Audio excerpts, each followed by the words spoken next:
लड़के भी घर से मम्मी पापा के बगैर होते हैं। यदि लड़कियां लक्ष्मी होती है तो लड़के कुबेर होते हैं। लड़के भी घर से मम्मी पापा के बगैर होते हैं। यदि लड़कियां लक्ष्मी होती है तो लड़के कुबेर होते हैं।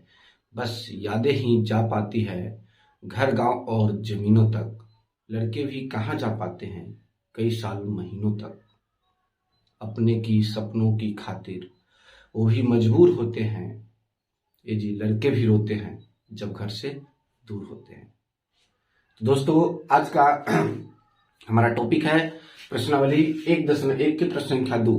दोस्तों उम्मीद करते हैं कि आपको वीडियो अच्छा लगेगा। अगर अच्छा लगा तो एक लाइक जरूर कर दीजिएगा और चैनल पहली बार है तो सब्सक्राइब करके बेल आइकन को प्रेस कर दीजिएगा, जिससे कि आने वाली हर वीडियो का नोटिफिकेशन आपको समय समय पर मिलती रहेगी।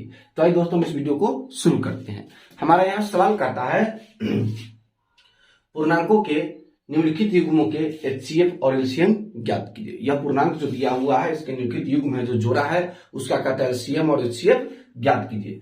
साथ ही इसकी जांच कीजिए कि दो संख्याओं का गुणनफल बराबर है HCF गुने LCM, यानी कि जो दो संख्या युग्म है उसका गुणनफल ज्ञात कीजिए और उसके LCM और HCF का भी गुणनफल ज्ञात कीजिए। क्या दोनों इक्वल होता है या इक्वल नहीं होता है, यहाँ पर यह कहता प्रूव करने के लिए दोस्तों। तो आइए सबसे पहले हम इसका अभाज्य गुणनखंड विधि से LCM और HCF ज्ञात करेंगे। उसके बाद जब LCM और HCF ज्ञात हो जाएगा तब हम उसका LCM गुने HCF और दो संख्याओं का गुणनफल करके देखेंगे इक्वल होता है या नहीं, वो जांच में करेंगे। तो सबसे पहले दोस्तों यहाँ लिखते हैं हम हल और इसका LCM HCF ज्ञात करते हैं। दोस्तों यहाँ पर सबसे पहले लिखेंगे हल और हमारा सवाल है 1 26 है और कितना है 51 है, तो उसको लिख लेते हैं 26 और 91। यहाँ पर 26 का अभाज्य गुणनखंड निकालना है तो लिखेंगे 26 का अभाज्य गुणनखंड। 26 का अभाज्य गुणनखंड 26 का अभाज्य गुणनखंड स्पष्ट है। इसको हम ऐसे भागवती से निकाले चाहे ओरल भी निकाल सकते हैं, मुझे निकाल सकते हैं। तो कितना होगा 2 गुने 13 हो जाएगा दोस्तों यहाँ पर। तो 2 गुने हमने 13 यहाँ पर लिख दिया है। पुनः 91 का है तो 91 का भी लिखेंगे अभाज्य गुणनखंड। 91 का अभाज्य गुणनखंड जो हमारा हो जाएगा वह कितना हो जाएगा 91 का अभाज्य गुणनखंड तो हो जाता है 13 सते 91। कितना हो जाएगा 13 सते 91। तो यहां पर हम देख रहे हैं कि HCF निकालना है तो हमारा HCF कितना हो जाएगा HCF, यानी कि इस 26 और 91 का जो हमारा HCF हो जाएगा जो उभयनिष्ठ होगा, यानी कि जो इसमें भी होगा और जिसमें इसमें भी होगा उसको उभयनिष्ठ कहते हैं। तो दोस्तों देखने से दोनों पता चलता है कि दोनों में हमारा 13 है, यह 13 दोनों में है। तो इस तरह से हमारा HCF कितना हो जाएगा 13 हो जाएगा। तो यहाँ लिख देंगे हम 13। HCF कितना हो गया हमारा 13 और LCM का ज्ञात करने के लिए यहाँ पर लिखेंगे LCM लिखेंगे 26 और 91 LCM।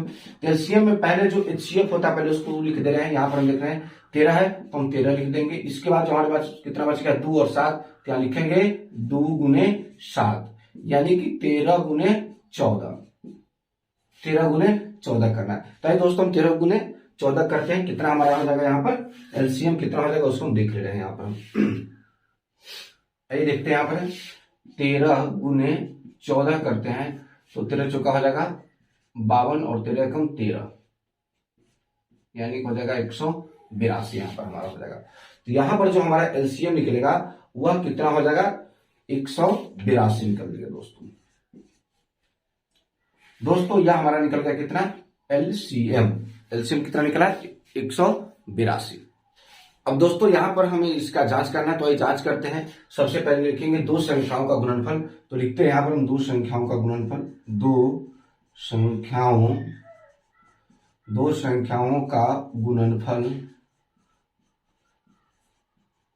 दो संख्या हमारे पास कितना है यहाँ पर है 26 गुने 91, तो इसको लिखेंगे 26 गुने 91। कितना आता है उसको गुना करेंगे और गुना है क्या है HCF गुने LCM, तो लिखेंगे HCF 26 91 का हो जाएगा हमारा HCF और गुने LCM। 26 91 का जो निकाला हमारा है LCM उसको, तो HCF हमारा 13 है और LCM कितना है 182 है। आइए दोस्तों हम दोनों को गुना करके देख लेते हैं क्या दोनों बराबर है या नहीं है। तो दोस्तों यहाँ पर हम देख रहे हैं कि हमने किया है दो संख्याओं का गुणनफल 26 गुने 91, यानी 26 गुने 91 क्या आता है 23 66। तो इसको यहाँ लिख देंगे 23 66, 2366 लिख दिए। अब दोस्तों देख रहे हैं कि HCF है 2691 का 13, तो उसको गुने, और LCM है 2691 का 182, तो 13 गुने 182 के हमारा आया है 2366। कितना आया है? 2366। तो इस तरह से दोस्तों यहाँ पर यह दोनों बराबर है, दोनों 2366 है क्या? तो यहां से हम स्पष्ट रूप से लिख सकते हैं कि अतः दो संख्याओं के अतः दो संख्याओं का गुणनफल बराबर है HCF गुने LCM के। तो इस तरीके से दोस्तों हमारा यह सवाल बन गया है। यहां पर आप सबसे पहले इसका स्क्रीनशॉट ले, ताकि हम इसके प्रश्न संख्या 2 को सॉल्व करेंगे दोस्तों। तो दोस्तों अब यहां पर संख्या दूसरा 510 और 92 का LCM और HCF निकालेंगे। तो आइए सबसे पहले लिखते हैं 510 का अभाज्य गुणनखंड। 510 का अभाज्य गुणनखंड। 510 का अभाज्य गुणनखंड कितना हो जाएगा हमारा? तो इधर रफ में निकाल लेते हैं 510 का अभाज्य गुणनखंड। 510 का अभाज्य गुणनखंड निकालेंगे तो कितना से 2 से भाग देंगे, इसमें 2 से, तो 2 दूना 4, 5 दूना 10, 5 दूना 10, 2 से भाग दिए हैं। 2 दूना 4 तो हो जाएगा 1 पर 11, तो 5 दूना 10, 10 11 में से कटेगा 10 से 1 पर 5, 1 पर 0, तो 10 फिर 5 दूना 10। अब इसे फिर 3 से भाग लेगा, तो ये 3 से भाग देते हैं, यहाँ पर 3 से भाग देंगे तो कितना हो जाएगा यहाँ पर 8 3 24, 8 3 24 और 5 3 15। यहाँ पर लिख दिए हैं 3 बर्तन में लग गया। अब इसे कितना बर्तन लगेगा? 5 बर्तन में लगेगा, तो देंगे 5 से, तो 5 एकम हो जाएगा कितना? 5 हो जाएगा, और 7 पचे 35, यानी कि 17 पचे 85, यानी कि इसका अभाज्य गुणनखंड कितना निकला है? 2 गुने 3 गुने 5 गुने 17, यानी कि 2 गुने 3 गुने 5 गुने 17, इसका अभाज्य गुणनखंड निकल गया। अब दोस्तों यहाँ पर हमें निकाला है 92 का, तो यहाँ पर लिखेंगे 92 का अभाज्य गुणनखंड। 92 का अभाज्य गुणनखंड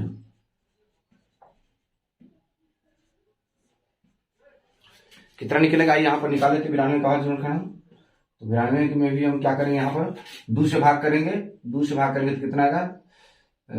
4 दूना 8 और 6 दूना 12, 40 है। उन्हें 2 से भाग करेंगे तो कितना आ जाएगा? यहाँ पर 2 से भाग करते हैं तो हो जाएगा 2 दूना 4 और यह 3 दूना 6, यानी कि 23 दूना 46 हो जाएगा। 23 चौका 23 दूना 40 होगा, तो यहाँ पर आ गया 2 गुने 23 आ गया दोस्तों। तो इस तरह से यहाँ पर दोस्तों हमारा यहाँ पर 510 और 92 का अभाज्य गुणनखंड निकल चुका है। अब यहाँ पर हम इसका HCF और LCM निकालेंगे। दोस्तों हम देख रहे हैं इसमें जो उभयनिष्ठ होगा, यानी कि जो दोनों में होगा वही इस सवाल का HCF होगा। तो दोस्तों यहाँ पर देखने से स्पष्ट रूप से पता चलता है कि दोनों में यह 2 है, तो यहाँ क्या हो जाएगा हमारा? HCF कितना हो जाएगा? लिखेंगे HCF हो जाएगा कितना है? 510 कॉमा 92, यानी कि इसका HCF जो होगा हमारे पास हो जाएगा वह 2 हो जाएगा। और LCM कितना हो जाएगा? इसका LCM हो जाएगा 510 और 92 का। अब देख रहे हैं कि इसमें डबल 2 है, तो लिखेंगे 2 गुने 2, और एक 23 भी है तो लिख देंगे 23। जिसकी संख्या ज्यादा रहे उसको इसमें लिखते हैं। 23 हो गया। अब इसमें से 2 था एक, इसमें 2 था, तो इसमें 2 लिख दिया है, इसमें 2 नहीं लिखेंगे। यहाँ पर है बच गया 3 5 7, तो यहाँ लिखेंगे गुने 3 गुने 5 और गुने यहाँ 17 बच गया, तो हम यहाँ पर 17 लिख देंगे दोस्तों। तो इस तरह से हम लिख देंगे, इसको गुना करेंगे। देखिए 2 दूना 4 और 4 3 12, 12 5 60, 60 में हम 17 से गुना करते हैं, यानी कि 17 गुने 60, तो 17 5 80, 17 छक 102 हो जाएगा। 102 पर एगो 0 बैठा दिया है। अब हम यहाँ गुना करना है इसमें 23 से, तो इसे हम 23 से गुना करते हैं। 23 से गुना करते हैं तो 0 हो जाएगा, 3 दूना 6, फिर हो जाएगा यहाँ पर 0 और यह हो जाएगा 3 में कम 3। 2 से गुना करते हैं तो 0 2 दूना 4 हो जाएगा। अब यहाँ फिर हो जाएगा यह 0 हो जाएगा, फिर यह 2 हो जाएगा, यानी कि इससे गुना किए हैं हम, तो हमारे पास आ गया है 0 6 4 3 2, यानी कि जो हमारा निकला है LCM निकला है वह 23,460 निकला दोस्तों। यहाँ पर निकला है 23,460। और HCF हमारा कितना निकला है 2। तो इस तरह से यहाँ पर हमारा LCM HCF निकल गया है। अब दोनों संख्याओं का क्या करेंगे, गुणनफल ज्ञात करेंगे और LCM गुणे HCF। तो आइए दोस्तों इसका गुणनफल ज्ञात करते हैं। यहाँ पर हम लिखेंगे दो संख्याओं का गुणनफल, दो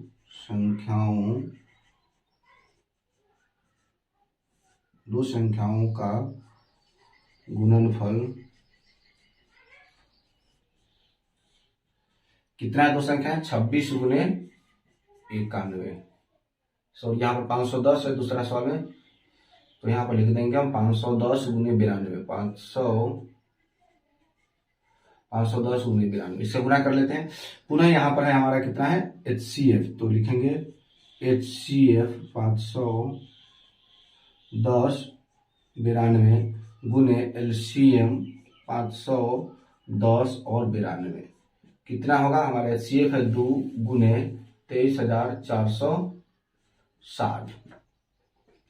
तो यहाँ पर यदि 2 से दोस्तों गुना करते हैं तो हमारा हो जाएगा 0 के 0, 6 दूना 12 के 2, 4 दूना 8, 1 ये 9 और 23 दूना 46, यानी कि 46,920 आया है। अब देखिए हम इसमें हम 92 से गुना करके देखते हैं यह 46,920 आता है कि नहीं आता। यदि आ रहा है तो यह जांच ठीक है, नहीं आ रहा है तो जांच ठीक नहीं हो जाएगा। तो दोस्तों यहाँ पर हमने देखा कि 510 गुणे 92 किया, 510 गुणे 92 आया है 46,920, जो कैल्शियम गुणे से भी इतना ही है। अतः दोस्तों यहाँ पर हमारा यह सवाल प्रूव हो गया कि दो संख्याओं का गुणनफल गुणे HCF गुणे LCM बराबर है, जो किसमें कहता है। तो लिखेंगे यहाँ पर दो संख्याओं का गुणनफल, दो संख्याओं का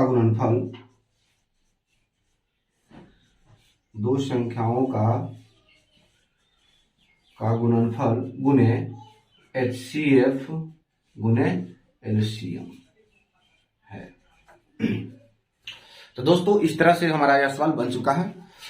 अब इसका स्क्रीनशॉट लीजिए ताकि हम इसका प्रश्न, इसका भाग, तीसरे भाग को हम सॉल्व कर पाएंगे। दोस्तों सबसे पहले इसका स्क्रीनशॉट ले। दोस्तों अब यहाँ पर हम बनाने वाले हैं इसके प्रश्न संख्या भाग 2 के भाग 3 को हम सॉल्व करने वाले हैं दोस्तों। तो आइए सबसे पहले लिखते हैं जो हमारा दिया हुआ है यहाँ पर दिया हुआ है क्या है हमारा, यहाँ लिखेंगे हल, और यहाँ हम लिखेंगे जो दिया हुआ है 336 और कितना दिया हुआ है हमारा यहाँ पर 336 और 54 दिया हुआ है दोस्तों। क्या लिखेंगे 336 का अभाज्य गुणनखंड, 336 का अभाज्य गुणनखंड 336 का अभाज्य गुणनखंड हमारा कितना हो जाएगा उसको निकालेंगे, और पुनः लिखेंगे हम 54 का अभाज्य गुणनखंड, 54 का अभाज्य गुणनखंड, 54 का अभाज्य गुणनखंड। यहाँ पर 336 का अभाज्य गुणनखंड कितना होता है ये हम यहाँ पर निकाल लेते हैं। 336 का अभाज्य गुणनखंड 2 से भाग करेंगे दोस्तों, यहाँ पर हम 2 से भाग करते थे कितना आ जाता है यहाँ पर 2 एकम 2, 6 दूना 12, 8 दूना 16, 168। पुनः में इसमें 2 से भाग लेंगे तो 8 दूना 16, 4 दूना 8। पुनः इसमें 2 से भाग करते हैं तो 4 दूना 8, 2 एकम 2, और इसमें हम 2 से करेंगे तो हो जाएगा कितना 21, 3 सत्ते 21। फिर से दोस्तों देख लीजिए 2 से किया तो 2 एकम 2, 6 दूना 12 और 1 पर 16, 8 दूना 16, 2 से 8 दूना 16, फिर इससे भाग दिए तो 4 दूना 8, पुनः इस 2 से दिए तो 4 दूना 8, 2 दूना 4, और इस 2 से दिए तो 21 दूना 42, 3 सत्ते 21। यानी कि यहाँ पर आया है 336 का जो है गुणनफल वह 2 गुने 2 गुने 2 गुने 2, 4 ठो कितना है 2 है और एक 3 है और एक 7 है। अब आई 54 का निकालते हैं हम, 54 का गुणनखंड कितना आता है हमको, तो 54 के निकालेंगे तो 2 से भाग करेंगे तो हो जाएगा 27, पुनः 2 से भाग करेंगे, 2 से लगेगा, इसमें लगेगा 3 से लगेगा, 3 से लगेगा 3 तो 9, पुनः 3 के 9, यानी कि इसका आया है 2 गुने 3 गुने 3 गुने 3। यानी कि देख रहे हैं इस सवाल का हमारा जो HCF निकल जाएगा कितना निकल जाएगा, HCF हो जाएगा 336 और 54 का HCF हो जाएगा, जो दोनों मिलेगा 1 1 3 मिल रहा है हमारा, 1 1 3 मिल रहा है और 1 1 2 मिल रहा है, तो 2 गुने 3, 3 दूना 6, HCF कितना हो जाएगा 6, जो कि उभयनिष्ठ है दोनों में, 1 1 2 मिल रहा है, 1 1 3 मिल रहा है दोनों में, यदि 2 2 मिलता है तो 2 बार गुना करते 1 1 मिल रहा है, तो 2 गुने 3 कर दिए, 3 दूना 6 हमारा HCF निकल गया। अब यहाँ पर दोस्तों निकालना है LCM, तो लिखेंगे LCM 336 और 54, 336 54 का LCM कितना हो जाएगा, यहाँ देखिए इसमें 2 कितना है 4 गो है, तो लिखेंगे 2 गुने 2 गुने 2 गुने 2, 4 गो लिख दिए, और इसमें 2 अकेले है तो 4 यहाँ लिख देते, इसमें 2 लिखेंगे, यहाँ 3 गलती है तो नहीं लिखेंगे, इसमें 1 2 3 है, 3 तो यहाँ 3 को 3 लिख देंगे। अब इसमें 2 और 3 खत्म हो गया, इसमें 2 और 3 इसमें यहाँ बच गया 7, तो लिख देंगे हम 7। आइए गुना करते हैं यहाँ पर 2 गुना 4 होगा, 4 गुना 8 16, 16 गुने 27 करेंगे और 27 में फिर हम क्या करेंगे 7 से गुना करेंगे, नहीं तो 16 गुने 7 करेंगे तो 16 सत्ते 16 85, 16 96, 16 सत्ते 112 हो जाएगा। 112 में हम 27 से गुना कर लेते हैं, गुना करके देखते हैं कितना आता है। दोस्तों यहाँ पर हमने देखा कि इसको गुणनफल किए हैं, यानी कि 2 दूना 4, 4 दूना 16, तो 16 सत्ते 112, 112 में 3 3 होते हैं 27, 27 से गुना के 112 गुने 27 किए तो कितना है 30 24। यही दोस्तों हमारा निकाला गया है क्या, यह हमारा निकल गया एलसीएम निकल गया। और एलसीएम कितना 6 है। अब देखते हैं हम एलसीएम गुने एचसीएफ निकालते हैं कितना आता है। यानी कि जांच करना है तो जांच में लिखेंगे क्या है, 2 संख्याओं का गुणनफल,